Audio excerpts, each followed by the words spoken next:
जैसे कि आप लोग आंसर की मांग रहे थे, ऑफिशियल आंसर की, कि एसएसबी के आंसर की दिखा दीजिए, हेड कांस्टेबल मिनिस्ट्रियल की। तो ये ऑफिशियल आंसर की है, और इस आंसर की में आप क्वेश्चन का लेवल आराम से देख पाएंगे कि किस किस टाइप के क्वेश्चन आए हैं और कैसा एग्ज़ाम रहा था। ठीक है। तो ये जो 7 तारीख को हुआ था, 7/7/2026 को, इसी की मैं आंसर की आपके साथ शेयर कर रहा हूँ। अभी देखो, एक्सप्लेन तो नहीं ज़्यादा कर पा रहा, मैं एक्सप्लेन अभी फ़िलहाल नहीं कर पाऊँगा क्योंकि टाइम कम है, बट आपको इसमें कि किस सब्जेक्ट में क्या पढ़ना चाहिए, क्या एग्जाम का ट्रेंड है, यहाँ से आप क्वेश्चन देख सकते हैं। देखो, एक दो एम एस वर्ड के क्वेश्चन आपने दिल्ली पुलिस वगैरह की अगर तैयारी करी हो, ग्रामर किससे रिलेटेड थी, स्पेलिंग, मतलब ग्रामेटिकल एरर कहाँ आप देख सकते थे। ओलंपिक, हाँ कोई बच्चा कह रहा था ना, ये क्वेश्चन के ऊपर कोई कमेंट में भी कर रहा था उस दिन, मान नहीं रहा था कि क्या था क्या नहीं था। तो नेशनल स्पोर्ट पॉलिसी पूछी थी, और मैंने आपको बताया था कि ओलंपिक 2036 को हमने उसमें टारगेट करा था। एनएसपी, नेशनल स्पोर्ट पॉलिसी 2025 का क्या वो था। कुछ क्वेश्चन तो मैं आपको पहले भी बता चुका था, गैस और धूल से नेबुला बनता है। ठीक है। रानी मछैया किस डांस से रिलेटेड थी, उमट फोक डांस, मैंने आपको पहले बता दिया था। ये सारे क्वेश्चन मैं ऑलरेडी एग्ज़ाम जब हुआ था तभी बता दिया था। देखो, इंटरनेशनल वुमेन क्रिकेट हमेशा से इंपॉर्टेंट रहा है। ठीक है। कब हुआ था, पहला सेशन कब हुआ, कौन जीता, कौन रनर अप रहा, हर एग्ज़ाम में ये क्वेश्चन आए हैं। चाहे डीएसएसबी हो, चाहे आपका एसएससी हो, कुछ भी हो, सब में ये क्वेश्चन पूछे गए हैं, सब में। तो ये इंपॉर्टेंट है, इसको कर लेना। आर्टिकल हमेशा आते हैं, देखो प्रेसिडेंट का आर्टिकल पूछा था 52, और मैंने ये आपको पहले ही बता भी रखा था, लेकिन ये ऑफिशियल आंसर की है। Upper house, lower house. तो देखो, मैं इसके सारे क्वेश्चन सोल्व कराऊंगा आपको लाइन से, मैथ्स के, इंग्लिश के। इंग्लिश में आपको क्या करना चाहिए, क्या नहीं करना चाहिए। ये देखो, मैक्सिमम, अगर किसी को नहीं भी करना आया होगा, वो रेंज में पूछा हुआ था। वैल्यूज रेंज सेल में, स्प्रेडशीट फंक्शन में, लार्जेस्ट, लार्ज के लिए मैक्स, मैक्सिमम, मिनिमम, सीधा था। ठीक है। कैपिटल ऑफ कर्नाटका पूछी थी, बेंगलोर, इतना आसान। अब मैथ्स में देखो, 22/7 लगा लगा के भी आप 5 2 7 और 9 6 15, मतलब 22/7 आप 11 का मल्टीपल देख के भी कर सकते थे, अगर नहीं हो रहे तो सीधे सीधे आंसर इसमें वैसे भी निकल रहे थे। गेन परसेंट निकालना था 1652 का। तो ये ऑफिशियल आंसर की है भाई, देख लेना इसको। और इसकी इंग्लिश में ज़रूर सोल्व करवाऊंगा, क्योंकि आने वाले डीएसएसबी के जितने भी एग्ज़ाम हैं उसमें आपके बहुत काम आएगी ये वाली। ठीक है। बता दिया मैंने आपको डिटेल में, मैं उसको शेयर करूंगा बाद में भी। आप क्वेश्चंस देख लो तब तक, क्या था कैसे नहीं थे।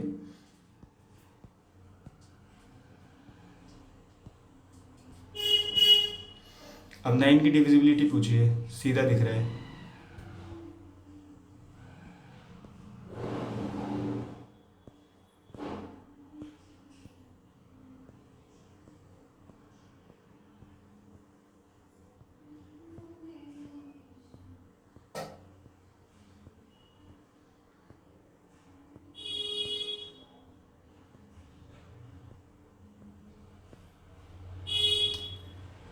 ये वाले जो क्वेश्चन है देखो, कितने प्रतीक किस में कितने आगे आ रहे हैं, डीएसएसबी में हमेशा आते हैं, रीजनिंग में हमेशा। कितनी सारी आंसर की मैंने देख ली है, सब में आता है ये तो ओड वन आउट है, आप आसानी से कर सकते हो उसको। देखो, इन वाले क्वेश्चंस की बात कर रहा था कि मैं बॉक्स अगर एक के ऊपर एक रखा जाता है, और ये डीएसएसबी में हमेशा आ रहे हैं ये रीजनिंग, और ये टफ होते हैं। सही लगाया हुआ है दो। और ये क्वेश्चन तो आसान होते हैं, डायरेक्ट वैल्यू रख दी, निकाल लिया। देखो, ये प्रतीक वाले 2 3 क्वेश्चन आ रखे हैं ये। ठीक है। Stirred honest nest, provoke, trouble को ज़बरदस्ती, एंगर किसी ग्रुप को गुस्सा वगैरह दिलाना।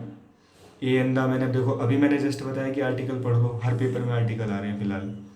बताया मैंने, डायरेक्ट इनडायरेक्ट कर लो आगे। तो वही चीज़ें आपको बताई जा रही हैं जो एग्ज़ाम में आती हैं। ठीक है।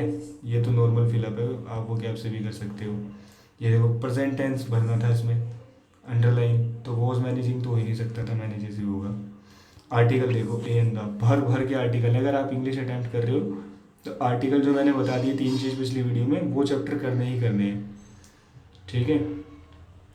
डायरेक्ट इनडायरेक्ट देखो कितने आए हुए हैं।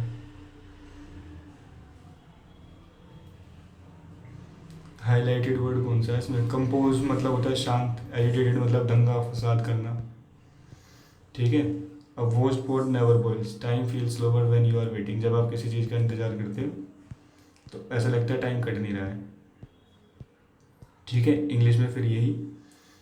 ये तो ज़रूरी है करने, ठीक है। और क्योंकि मैं इंग्लिश ही पढ़ाता हूँ आपको, मेन टीचर भी मैं इंग्लिश का ही हूँ, तो इंग्लिश में अच्छे से बता देता हूँ आपको सारी, ठीक है। और गागर में सागर भरना ये हिंदी वाले बच्चों के लिए, हम हिंदी का तो ज़्यादा वो नहीं करते। हिंदी तो बहुत इजी है, आप वैसे भी नॉर्मली कर सकते हो उसको, ठीक है। हिंदी के क्वेश्चन भी पूरे हो गए, 73 पेजेस की PDF है। अब देखो, फिर बता रहा हूँ, इंग्लिश अगर आप कर रहे हो तो कुछ नहीं करना, एक ही चीज़ प्रिपेयर करो बस इंग्लिश में, और वो क्या है, active passive, direct indirect, article, tense तो देखो बेस है इंग्लिश का, टेंसेस।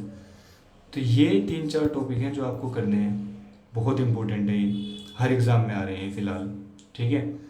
ये SSB का नहीं है, अब आप ये देख लो, SSB का भी मैंने कराया, DSSB की भी आंसर की मैंने आपको करा दी, तो सब में आपको सेम ही चीज़ देखने को मिल रही है। करंट अफेयर पढ़ने 25-26 के, करंट एग्जाम ट्रेंड यही है, ठीक है। अब भी किसी को डाउट हो भाई कमेंट करके पूछ लेना जो कुछ पूछना है। जय हिंद, जय भारत।